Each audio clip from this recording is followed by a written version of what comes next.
What do you do when the person you built a life with starts treating your trust like an obstacle? For 12 years, I believed my wife Lena and I were careful people. Not rich, not poor, just careful. I worked as an accounts supervisor for a plumbing supply company, the kind of job where numbers had to make sense before anyone went home. Lena worked part-time at a dental office. We had a small house, 2 aging cars, and a savings account we called the Future Fund. That money was supposed to be for our daughter's college, emergency repairs, maybe one quiet vacation where we didn't check prices before ordering dinner. Then Lena started checking her phone like it was oxygen. At first, I told myself marriage had seasons. People get tired. People get quiet. People need space. But then she began leaving the room to answer calls. She changed her phone password after years of using our anniversary date. She started wearing perfume to the grocery store, and every time I asked, she smiled like I was embarrassing both of us. "You're overthinking again," she said one night, folding laundry without looking at me. "Not everything is a crime scene." I almost apologized.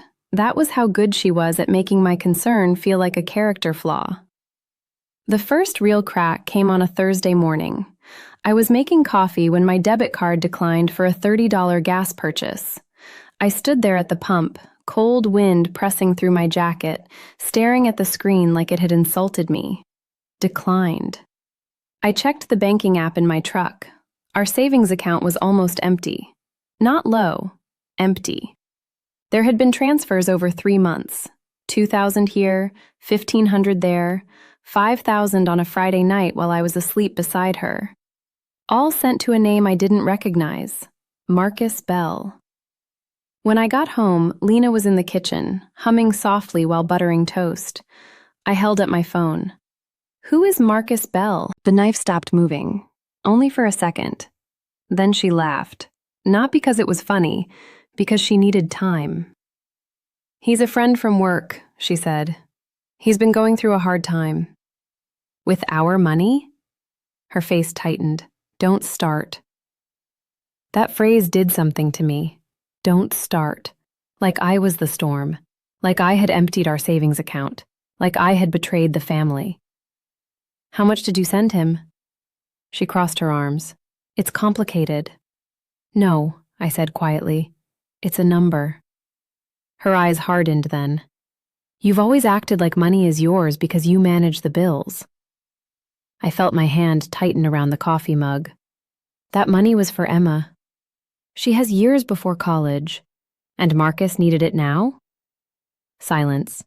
The refrigerator hummed behind her. Somewhere upstairs, our daughter's alarm went off, cheerful and innocent. Then Lena whispered, "You don't understand what he means to me." There it was. Not an explanation. A confession wearing perfume. I didn't shout. I didn't throw anything. I just sat down because my legs suddenly felt unreliable. "How long?" She looked away. That told me enough. For the next week, Lena became a different woman depending on the hour. In the morning, she was defensive. By dinner, she was tearful. At night, she was cruel. "You emotionally abandoned me," she said once, while I stood in the hallway holding a basket of towels. I almost laughed, because I had spent years working overtime so she could reduce her hours when anxiety made the dental office too much. I had cooked dinners, packed lunches, scheduled appointments, remembered birthdays, fixed leaky faucets, and sat beside her through panic attacks at 2 a.m. But betrayal has a way of rewriting history. The person who cheats needs you to become the villain, because otherwise they have to face themselves. If you've ever ignored a gut feeling that turned out to be right, comment, "I knew," and subscribe. I hired a lawyer after I found the hotel receipt. It was folded inside her glove compartment beneath a pack of gum and an old parking ticket. 2 nights, king room, paid with a credit card I didn't know existed. When my lawyer reviewed the financial records, his expression changed. "This isn't just infidelity," he said. "This is marital funds being diverted."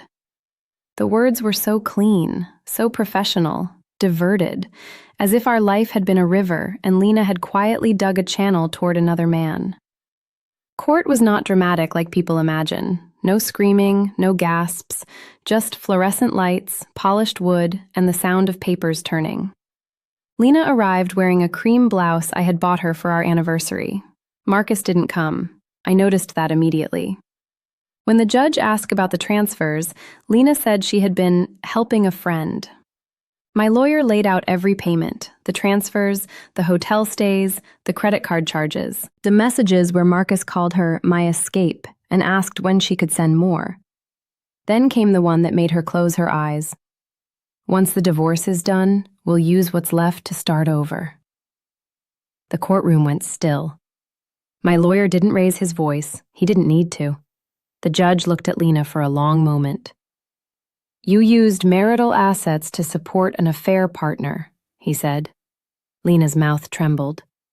"I was emotionally vulnerable." The judge nodded once, but there was no softness in it. Being vulnerable does not give you permission to financially damage your spouse or your child. In the final ruling, Lena was ordered to repay the missing funds from her share of the marital assets. She lost claim to the savings account, took responsibility for the secret credit card, and received far less from the sale of the house than she expected. She didn't lose everything because I destroyed her. She lost what she tried to steal. Afterward, she found me outside the courthouse. For the first time in months, she looked small. "He used me," she whispered. I looked at her, and strangely, I felt no satisfaction, only exhaustion. "Maybe," I said, "but you handed him our life."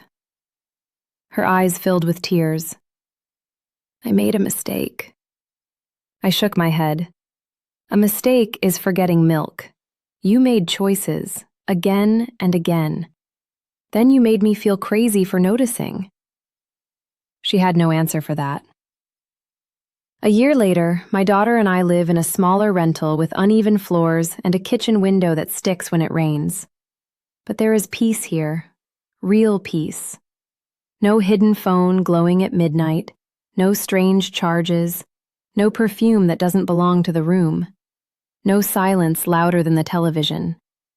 Just breakfast before school, bills paid on time, and a savings account slowly growing again. Sometimes people ask if I got revenge. I don't think I did. I think I got the truth documented. I think I got my dignity back. And maybe that is the quietest revenge of all. So tell me, when someone betrays love, empties the future, and then asks for forgiveness only after consequences arrive, is walking away revenge? Or is it just finally choosing yourself?